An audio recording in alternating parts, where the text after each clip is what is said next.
Hello everyone. नमस्कार दोस्तों, welcome to True IAS and PCS. Continue करते हैं दोस्तों अपनी लोअर पेलियोलिथिक साइट्स की डिस्कशन को।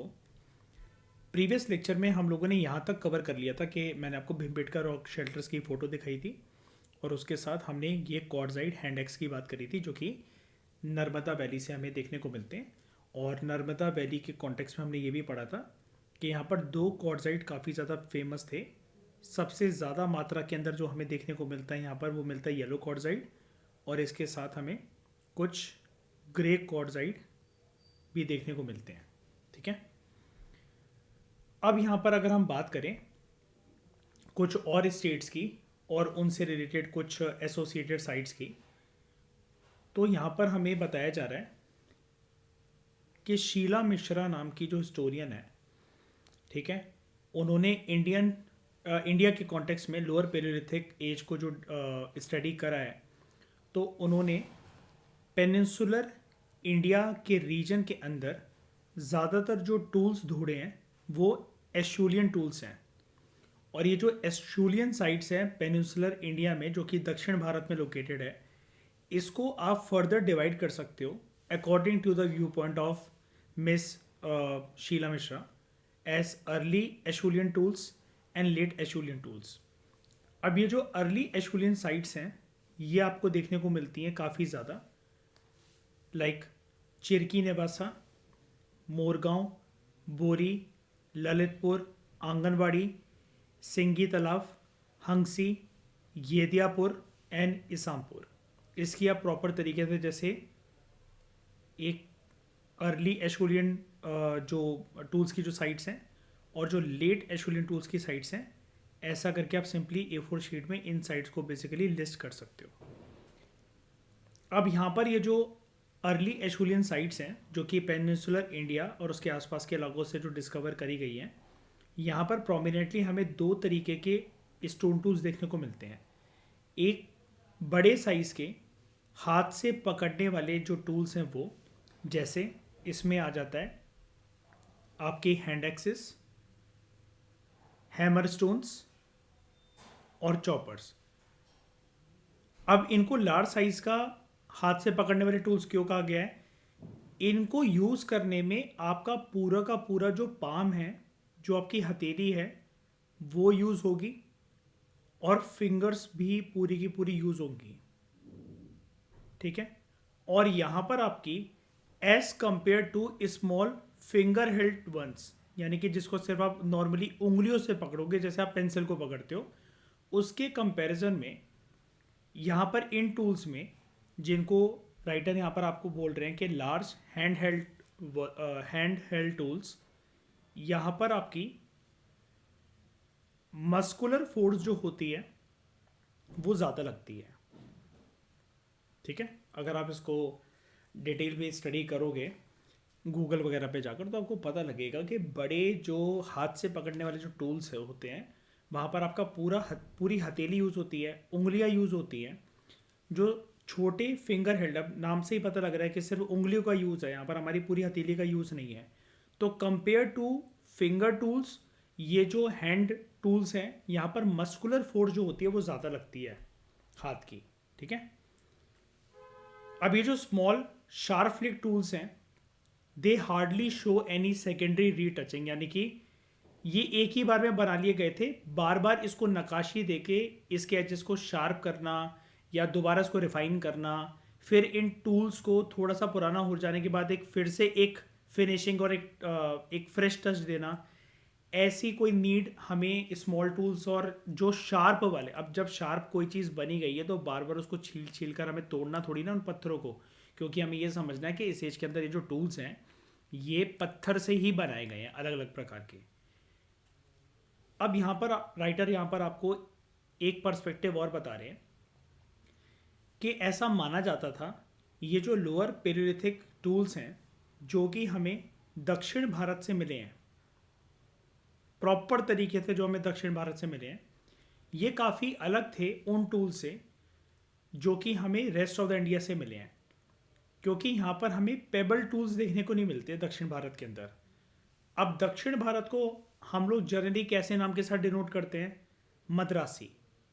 अगर पीपल की बात करें तो हम उनको बोलते हैं मद्रासी। तो इन टूल्स को जो स्पेशल नाम दिया गया डैट इज मद्रासियन टूल्स। ठीक है। अब यहाँ पर ये जो पहले ऐसा माना जाता था कि यहाँ पर जो है दे लैक पेबल टूल्स। अब पेबल्स आपको जनरली कहाँ देखने को मिलते हैं? अगर हम पेबल स्टोन्स की बात करें, पेबल स्टोन्स कैसे दिखते हैं?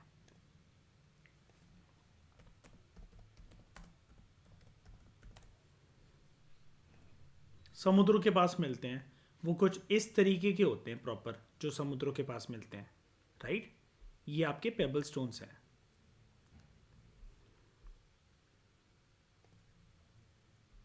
ये आपके पेबल स्टोन्स हैं। अब ये फैक्ट सुनकर, मतलब ये कोई फैक्ट नहीं है क्योंकि ऐसा माना जाता था, ये चीज़ सुनकर आपको भी लगा होगा कि सर दक्षिण भारत में ऐसा कैसे हो सकता है कि यहाँ पर जो हमें मद्रासियन टूल्स जो साउथ इंडिया से जो देखने को मिल रहे हैं वो पूरी कंट्री के मिलने वाले टूल से इसलिए अलग है because they have absence of payable stones. लेकिन प्रीवियस कुछ डिकेड्स के अंदर, कुछ सालों के अंदर जो रिसर्च हुई है उसने इस चीज़ को इनकरेक्ट प्रूफ कर दिया है।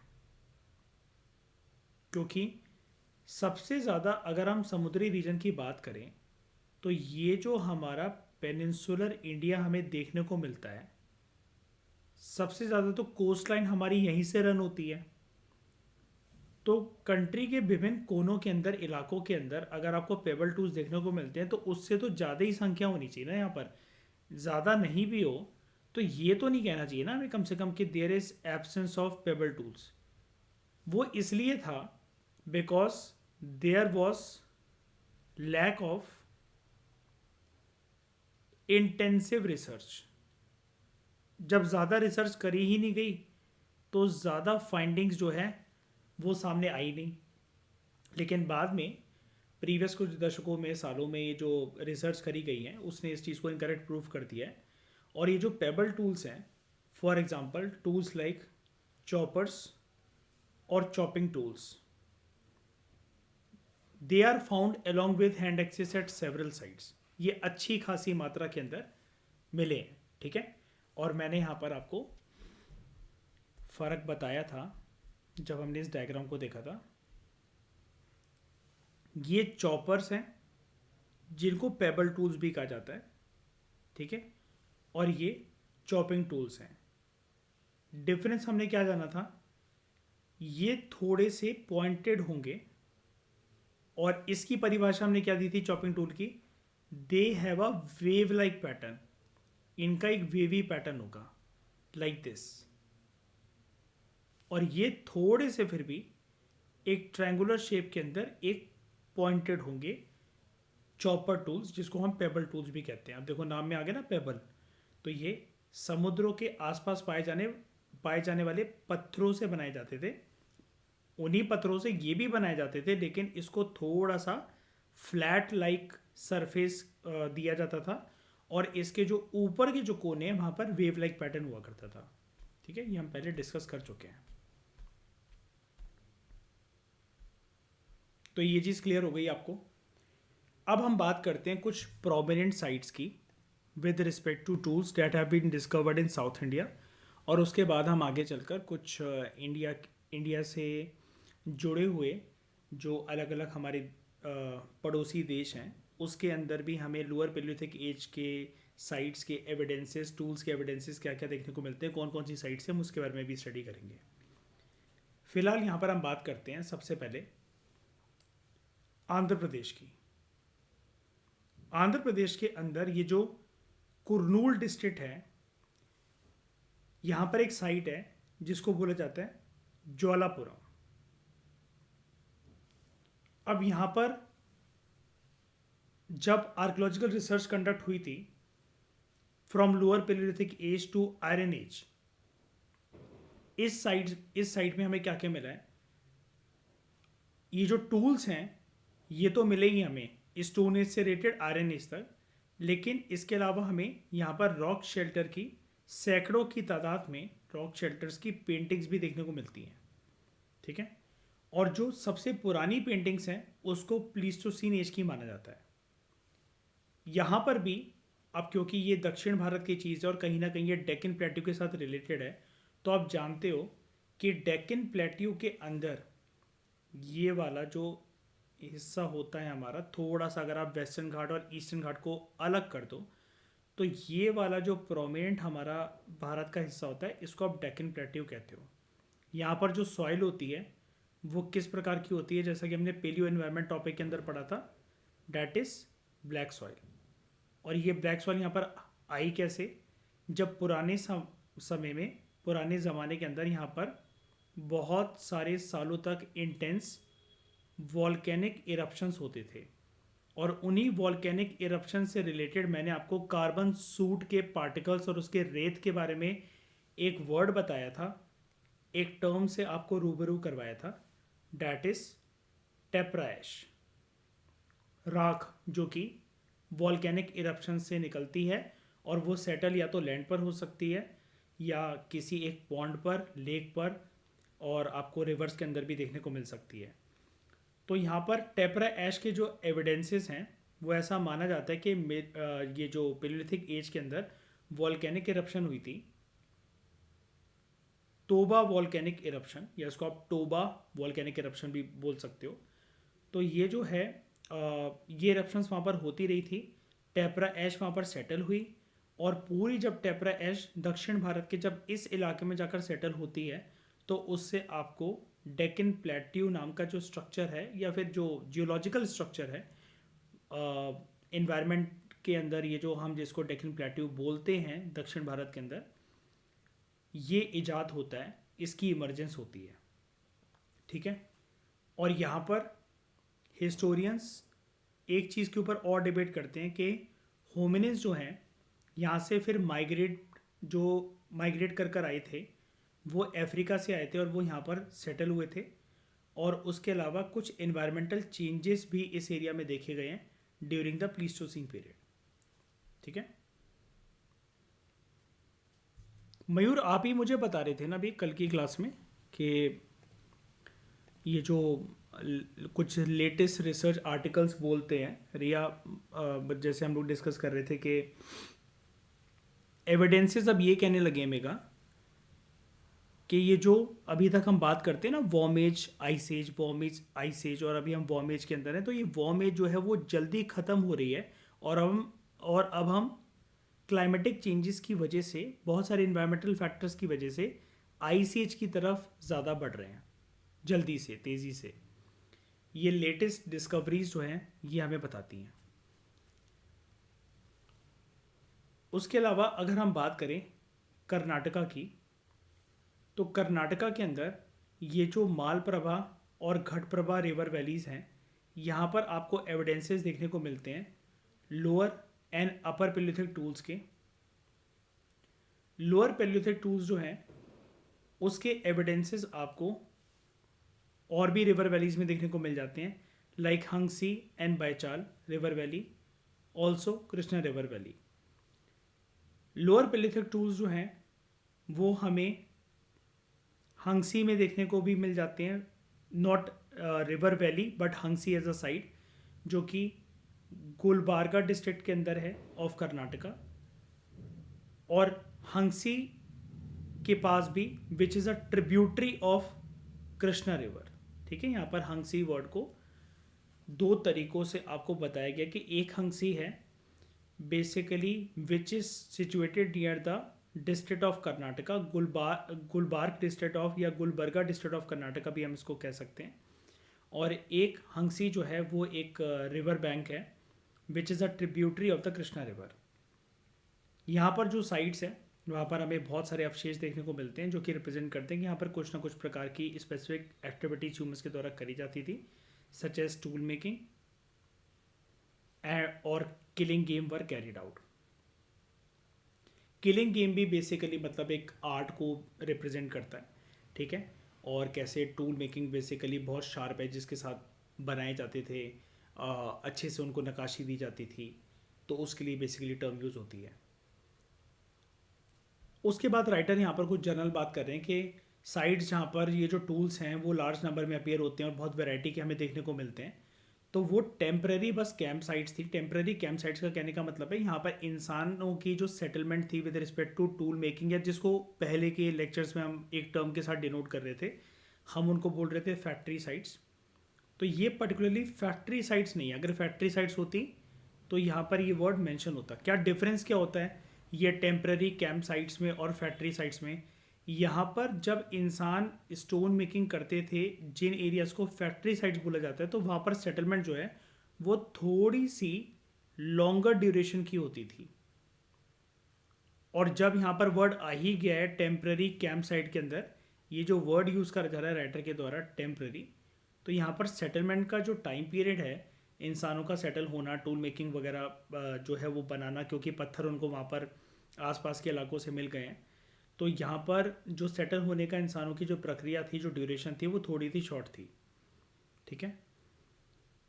और कुछ जो लार्जर साइट्स हैं जहाँ पर हमें स्टोन टूल्स जो हैं वो भारी भरकम मात्रा के अंदर, बहुत सारी वैरायटी के अंदर जो देखने को मिलते हैं, तो हम ये कह सकते हैं कि लोग वहाँ पर एक तरीके से उसको यूटिलाइज करते थे। हम उसको फैक्ट्री साइट्स भी नाम दे सकते हैं, बिकॉज यहाँ पर क्रिस्टल क्लियर तरीके से राइटर ने लिखा हुआ है कि people lived here for longer periods of time, वो लंबे समय के लिए रहते थे। तो ये दो टर्म्स आपके सामने हैं जिसमें आप डिफ्रेंशिएट कर सकते हो, एक टेम्पररी कैंप साइट्स और इसका अपोजिट वर्ड होता है फैक्ट्री साइट्स, जहाँ पर लंबे समय के लिए लोग ठहरते थे, लेकिन लंबे समय के लिए ठहरना उनका टेम्पररी कैंप साइट्स के अंदर नहीं होता था। अब ये जो हंगसी एरिया के आसपास और इसके रिवर बैंक के आसपास जो भी हमें टूल्स देखने को मिलते हैं, वो बहुत अलग अलग प्रकार के पत्थरों से बने हुए हैं, जैसे limestone, sandstone, quartzite, dolerite and chert. जो कि यूनिक बात यह है, some of which were not locally available at that time. ठीक है। तो वो आसपास के इलाकों से इंसानों को मिल जाते थे और वो लेकर आते थे। एक ही जगह पर टूल मेकिंग की एक्टिविटी होती थी। अगर वो लंबे समय के लिए ठहरे हुए हैं उस जगह पर, तो उन्होंने उस जगह को डेफिनेटली फैक्ट्री साइड बना दिया होगा, और वो वहीं पर एक ही जगह पर स्टोन टूल मेकिंग की एक्टिविटी करना पसंद करते होंगे, चाहे भले ही वो पत्थर जो है उनको आसपास के एरिया से मिल जाए या फिर उनको कहीं से माइग्रेट करके लाने पड़े। तो यहाँ पर हमें कुछ एविडेंसेस भी मिलते हैं। एक जगह एस्केवेट करी गई थी जहाँ पर आर्कियोलॉजिस्ट को एविडेंस मिला कि बड़े बड़े ग्रेनाइट जो पत्थर के जो ब्लॉक्स हैं, ठीक है, उसके एविडेंसेस हमें देखने को मिलते हैं, जो कि हमें ये बताते हैं कि which were used as a support for these huge granite blocks were used as a support for temporary shelters. ठीक है। और यहाँ पर इंसान जो हैं थोड़े बहुत अपने, अब जब रह रहे हैं तो ऑब्वियसली बात है ओपन इन्वायरमेंट के अंदर तो रहेंगे नहीं, सर्दी गर्मी बरसात इन सब से इंसानों को बचना होता था, तो they use shelters made up of branches, grass and leaves. आज के समय में हंगसे की टोपोग्राफी और ज्योग्राफी कैसी है? यहाँ पर हमें 40 तरीके के जंगली एडिबल प्लांट्स देखने को मिलते हैं।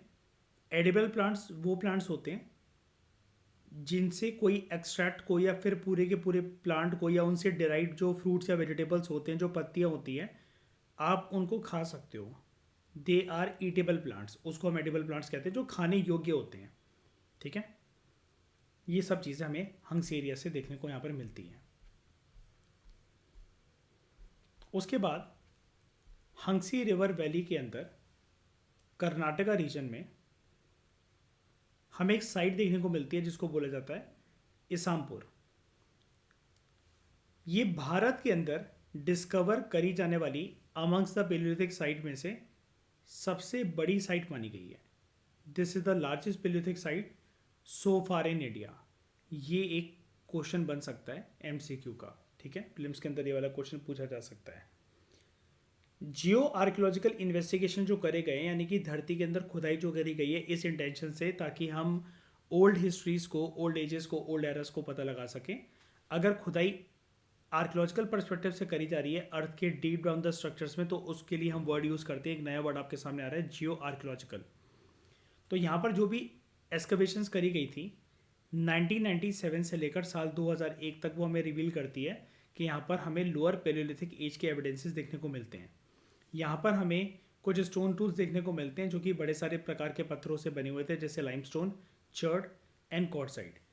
और जो टूल्स हमें देखने को मिलते हैं यहाँ पर, those were hand axes and cleavers. कुछ स्क्रेपर्स भी हमें देखने को मिलते हैं जो कि एसोसिएटेड माने जाते हैं not with lower Paleolithic age particularly, but these are associated with middle Paleolithic age. और ये एशूरियन टूल्स माने गए हैं स्क्रेपर्स.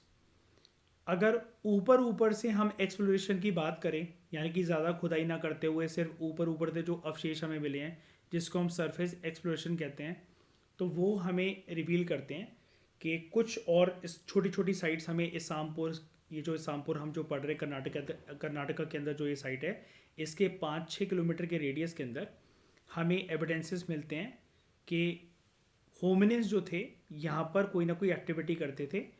और वो इसलिए करते थे क्योंकि ऑब्वियसली बात है, they were living a settled life here, मतलब which was not a permanent settlement but longer period of settlement. ठीक है, तो हमें यहाँ पर कुछ इंसानों के फेसेस के कुछ एविडेंसेस हमें देखने को मिलते हैं यहाँ पर, जैसे उनका जबड़ा, ठीक है, उनके दांत, ये यहाँ से एस्कवेट करे गए हैं और इसको एस्कवेट करा गया है. और जो एज इसकी पता लगाई गई है that is dated to about 1.2 million years ago. और ये प्रेसाइसनेस कैसे आई है हमारे पास, क्योंकि इसके ऊपर साइंटिफिक मेथड कंडक्ट करा गया था, method like ESR, electronic spin resonance method. ठीक है, तो this is one of the earliest date for the lower paleolithic sites in India to be discovered in Indian subcontinent. अब यहाँ पर अगर हम बात करें और चलते हैं अपना रुझान अगर हम मोड़े टुवर्ड्स नॉर्थ ईस्टर्न इंडिया, तो यहाँ पर हमें जो साइट्स देखने को मिलती हैं वो नॉर्थ ईस्ट के ऑलमोस्ट सभी स्टेट्स के अंदर हमें देखने को मिल जाती हैं, लाइक असम, मणिपुर, मिज़ोरम, नागालैंड, त्रिपुरा, अरुणाचल प्रदेश एंड सिक्किम. तो पूरी की पूरी जो नॉर्थ ईस्टर्न स्टेट्स हैं वहाँ पर हमें ये एविडेंसेस जो 7 सिस्टर स्टेट्स हैं उसके अंदर ये लोअर पेलियोलिथिक एज के एविडेंसेस हमें देखने को मिल जाते हैं. ठीक है, यहाँ पर साइट्स काफ़ी हद तक डिस्कवर करी गई हैं, लेकिन और भी साइट डिस्कवर करना बाकी हैं. अब यहाँ पर एक लाइन लिखी हुई है, the prehistoric sequence in this region emerges with clarity only in the neolithic age. यानी कि यहाँ पर जो भी प्री हिस्टोरिक एविडेंसेस अगर हम देखने जाएँ या प्री हिस्टोरिक साइट्स को डिस्कवर करने जाएँ, ये बात राइटर यहाँ पर आपसे कर रहे हैं with respect to only north eastern region of India, तो उसकी हमें क्लैरिटी तब मिलती है जब अगर हम न्योलिथिक एज तक की डिस्कवरीज को ढूंढने जाएं. ठीक है, तो ये जो स्टोन आर्टिफैक्ट्स, पत्थरों के अवशेष जो हमें मिलते हैं with which belong to late pleistocene period and early holocene period, वो यहाँ पर हमें देखने को मिले हैं. उसके बाद हमें यहाँ पर कुछ लिंक्स देखने को मिलते हैं with culture of China and South East Asian countries, जिसको एक नाम दिया जा रहा है सिर्फ एक, ये बेसिकली ह्यूमन बींग्स के कल्चर को डिनोट करने के लिए एक वर्ड ये यूज़ करा जा रहा है, हो एबिनियन कल्चर. हो एबिनियन कल्चर ये चाइना के अंदर जो साइट्स डिस्कवर करी गई हैं और साउथ ईस्ट एशियन कंट्रीज़ के अंदर. साउथ ईस्ट एशियन कंट्रीज़ में क्या क्या आपका आ जाता है, कहाँ से शुरुआत होती है इस डेफिनेशन की. दीज आर कंट्रीज़ जहाँ पर इंडिया ख़त्म होता है नॉर्थ ईस्टर्न साइड से और शुरुआत होती है इसकी म्यांमार से.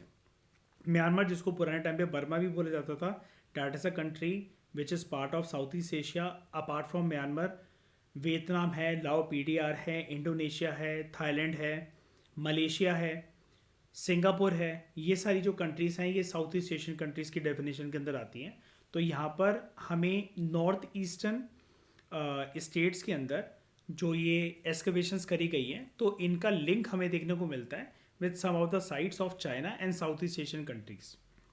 और यहाँ पर सारी साइट्स, चाहे वो इंडिया के नॉर्थ ईस्टर्न रीजन से एक्सकवेट करी गई हो या फिर चाइना और साउथ ईस्ट एशियन कंट्रीज़ के बहुत सारी साइट से वो एक्सकवेट करे गए हों, वो जो टूल्स वगैरह या जिनको साइट्स को खुदाई करके हमें बहुत सारे अवशेष मिले हैं, वो पेलियोलिथिक एज से रिलेटेड हैं और कुछ न्यूलिथिक एज से रिलेटेड हैं.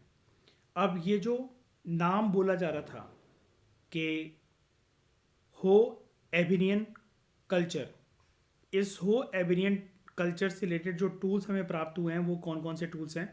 They are pebble stone, flakes, कुछ हमें एज ग्राउंड टूल्स देखने को मिलते हैं, बोन टूल्स देखने को मिलते हैं, पॉटरीज देखने को मिलती हैं, ग्राउंड एक्सेस देखने को मिलते हैं.